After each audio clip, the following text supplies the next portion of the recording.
سیالکوٹ سے خبر شامل کرتے چلیں کہ گوجرانوالہ بورڈ میں نمایاں پوزیشن حاصل کرنے والے طالب علم ڈی ایس پی صدر سرکل میں دعوت ڈی ایس پی عمران عباس چدر نے عدنان کی حوصلہ افزائی کے لیے عدنان اور اس کی والدہ کو دعوت پر مدعو کیا۔ عدنان نے دانش اسکول سیالکوٹ سے میٹرک کے امتحان میں 1066 نمبر حاصل کر کے نمایاں پوزیشن حاصل کی۔ سول سوسائٹی اور پولیس کی جانب سے بچے کو دی گئی اس دعوت میں طالب علم کا پرتپاک استقبال کیا گیا اور اسے پھولوں کا گلدستہ پیش کیا۔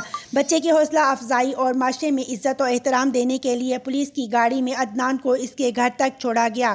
عدنان کی والدہ لوگوں کے گھروں میں کام کرتی ہیں۔ ڈی ایس پی عمران عباس سول سوسائٹی اور پولیس کی جانب سے بچے کو 1 لاکھ روپے کا نقد انعام دیا گیا۔ مزید جانتے ہیں ڈی ایس پی عمران عباس سے۔ عدنان انتہائی محنتی قابل لیکن غریب فیملی کا بچہ ہے۔ اس کی والدہ لوگوں کو گھروں میں کام کر کے اس کو افورڈ کرتی رہی ہے، اس کے اخراجات دیتی رہی ہے، تو اس نے سرکاری اسکول میں پڑھنے کے باوجود بہت اچھے مارکس لیے ہیں، بلکہ ریکارڈ مارکس لیے ہیں۔ اس کی عزت افزائی کے لیے آج ایک تقریب منعقد کی گئی ہے ڈی ایس پی صدر سرکل سیالکوٹ کے آفس میں، جس میں سول سوسائٹی اور پولیس افسران نے مل کے ہم نے اسے فائنینشیل کچھ اسسٹ کیا ہے تاکہ اس کی حوصلہ افزائی بھی ہو سکے، اس کی والدہ کے لیے آسانی پیدا ہو سکے اور وہ محنت سے اور زیادہ محنت کرے اور کامیاب انسان بنے۔